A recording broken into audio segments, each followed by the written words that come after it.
On this elevator part project, I'm working on this Westinghouse or Schindler RT call station. Some of the later Westinghouse and early Schindler models use these buttons. And there's something kind of interesting about them.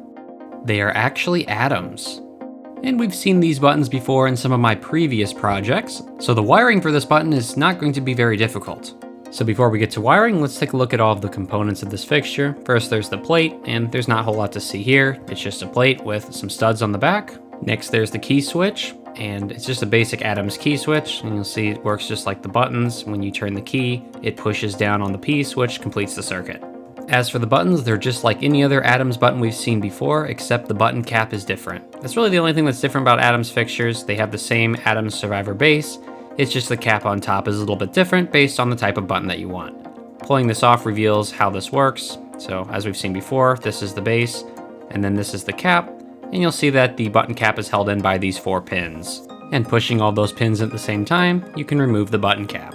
This one is pretty dirty, so I'm just going to give it a quick wipe down just to make the light flow through it a little bit better, and I'm going to do that with the other button as well.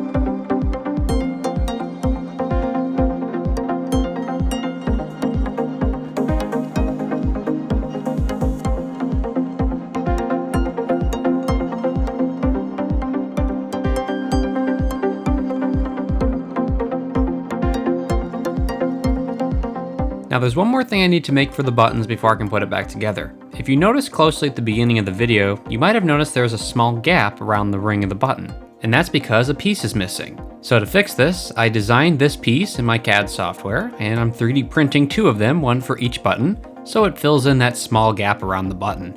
Now generally in the field, this would be like a gray color, however I don't have any gray plastic, so I'm printing it in black. I think this will look pretty good next to the gold on the plate.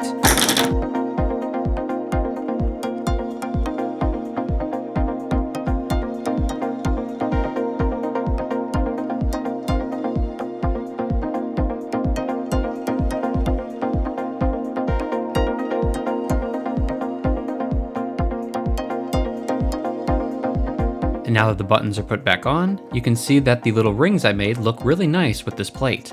So the next thing to do is wire it up. So I'm keeping things simple here, just a 3-volt battery pack, 2 AA's, and a couple of LEDs. And since I'm using some red LEDs, I need to add a resistor in so I don't burn out the LED. I'm just using a couple of these 47 ohm resistors. And at this point, all that's left is just to wire it up like a normal intermediate call button.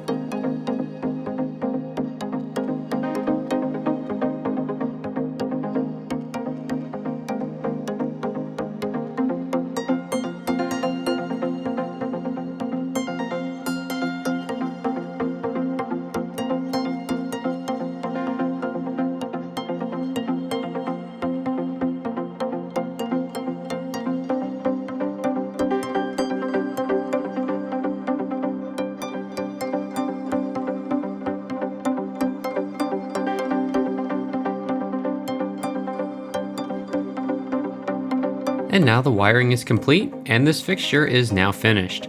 Pushing the buttons lights them up, they light up red and they look really nice. And then I set it up where the key turns on both of the lights, so it looks really cool like that. So that's it for this project. This was a nice and simple one. It was just wiring atoms, which we've seen before. Thank you for watching this video, I hope you enjoyed it, and we'll see you on the next one.